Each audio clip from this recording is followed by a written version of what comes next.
Howdy ho, Andrew here. Welcome to the Onion Buns and welcome to another episode of Let's Talk Oilers. Oilers versus Bruins, December 18, 2025, game 35. Pre-show, Lazar is out as a precaution. He took that nasty fall in the Pittsburgh game and he did come back, but he only played the one shift and then he was done for the night. So they're holding him out on a precaution for this one.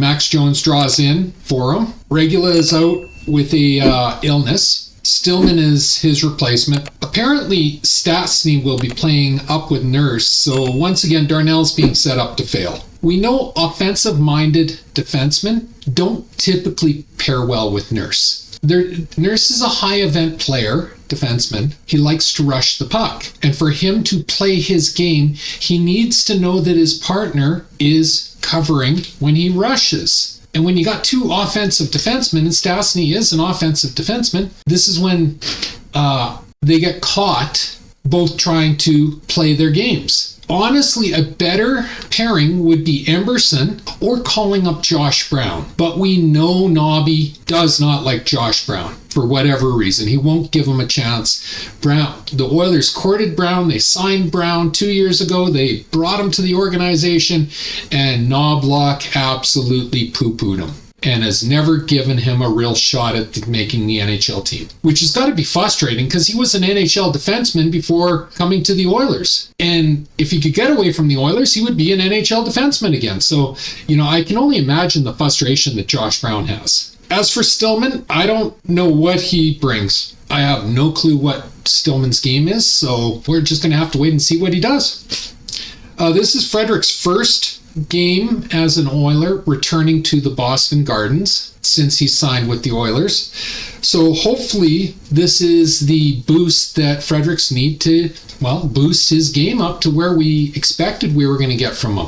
Jari is in net. This will be the final Eastern Conference road game for the Oilers in the regular season. Now, hopefully, cross fingers, we will have at least 2 Eastern Conference games in the playoffs, because for that to happen, it'll be the Stanley Cup Finals again. But this is the last time we go out east for a road game, which is amazing. It's not even Christmas yet. It's Christmas is still 6 days away. So, wow.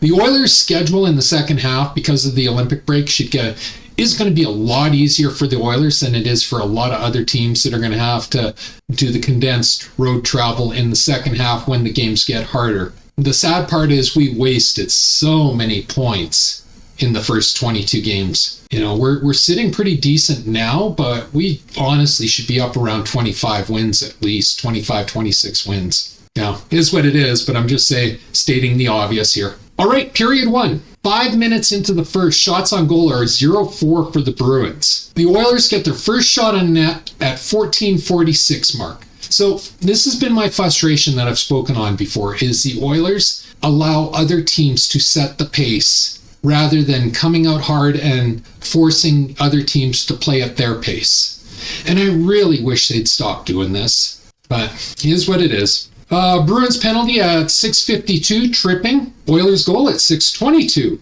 RNH from Leon and McDavid. Leon comes down the right wall from our zone, passes to McDavid behind the net. McDavid steps to the side and passes to RNH in front of the net for the easy tap-in. 1-0 Oilers. It was a gorgeous play. Really was. Oilers penalty at 4:05, Nurse for tripping. Bruins goal at 3:33. Now power play goal. It was a tic-tac-toe play as well. 1-1. End of the first, shots on goal are 5-7 for the Bruins. Score is 1-1. Second period. Bruins penalty at 19:02, high sticking. Oilers goal at 5:22. Hudson from Jones and Draisaitl. Jones battles in the corners and wins the puck. Takes a shot with Hudson in perfect position to bang in the rebound. This was Hudson's first NHL goal. 2-1 for the Oilers. Jari tweaked something on the last save. It was a nothing save. He pushed off and he tweaked something. And Pickard comes in to replace him at 3:52 mark of the second period. End of the second, shots on goal are 14-16 for the Bruins, but the score is 2-1 for the Oilers. It was a pretty non-event second period, except for the Hudson first NHL goal and the potential injury to Jari, just 2.5 games into his Oilers run. Injury was one of the big concerns about Jari based on his history. We traded Skinner, who was an absolute workhorse and was never missed a game, to Jari, who he has a history of injury. So hopefully this is just a tweak and nothing serious, but time will tell. They weren't talking about it after the game, so who knows. Third period, Oilers penalty at 19:30, Bouchard hooking. This was a bad, lazy penalty we've seen Bouchard take numerous times this season. There is absolutely no reason for him to take this penalty in our defensive zone. None whatsoever. It was along the boards. He wasn't saving a goal or anything. He just got lazy and hooked. And it was an easy call. Oiler goal, though, 18-19, shorthanded, McDavid from RNH and Nurse. Now, I'm not sure they credited Nurse with the secondary assist, but they should. Because as I'm about to describe the play, it's very obvious he should get the secondary assist on it, so I wrote it down as the secondary assist. Nurse deflects the puck over the net, our net, off of a Boston shot. Puck goes to RNH on the right wall, who fast breaks McDavid, who has a breakaway and scores. 3-1 for the Oilers. So it went Nurse, RNH, McDavid. I don't know how they don't credit Nurse for the secondary assist. But as of the end of the game, they hadn't that I know of, unless they do it after the fact, which they have done from time to time. So Bruins penalty, and the third period was it was a march to the penalty box. Bruins penalty at 13:41, cross-checking. Nothing came of that. Bruins penalty at 10:31, tripping. Nothing came of that. Oilers penalty, Podkolzin at 5:31, slashing. Nothing came of that. Bruins penalty at 37.2 seconds, hooking. Nothing came of that. And that was the end of the game. Shots on goal were 24-25 Bruins. Oilers win 3-1. It was a good road game, but it was, as you can tell how quickly I went through the recap, it was pretty non-event hockey, but that's fine for a road game. Nothing fancy, but no horrendous defensive lapses either. Just a good, solid road hockey game. The big news of the game are Jari leaves the game injured. Pickard gives a solid 12 stop in relief, backup showing, and Hudson gets his first NHL goal. I gotta say, even though Jones isn't a star in this game, Hudson's and Jones together, they looked really good. I really liked their pairing together, which surprised me for two Bakersfield players playing in the NHL. But they looked really good. Maybe it's because they know each other.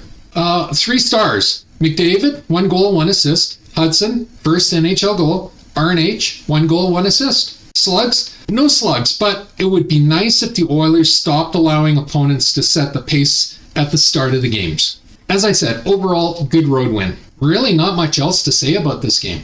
Oilers are now 17-12-6. Next game is Saturday, December 20 versus Minnesota. However, it is a matinee game. The puck drop is at 12 noon Mountain Time on Sportsnet. So this is not a 3 in the afternoon start. This is not a 5 in the afternoon start. This is not a 7 at night start. This starts at 12 noon. Typically, we do not fare well in these type of games. And Minnesota is one of the top teams in the league. So that's even, I don't know what to expect. I'm really hoping for a win because at some point, we need to get 3 wins in a row. We still haven't all season. But Mini's a big test. And starting at 12 noon is a big test historically for this Oilers club. So, yeah, we'll see. And believe it or not, that's the recap. If you like the video, leave a like, a subscribe, and a share. I'm trying to grow my channel, and a like, a subscribe, and a share does me wonders. It takes 1 second to subscribe. Costs you absolutely nothing. Helps me immensely. Just hit the subscribe button on the bottom of the screen. And if you're watching this on Rumble, please follow my channel. Always feel free to leave a comment. I encourage everybody to leave a comment. Not only does it get us interacting, but it really does help me with the YouTube algorithm and getting more eyes on my videos. And as always, pew pew pew and shit. Thanks for watching. Have a great day. Bye.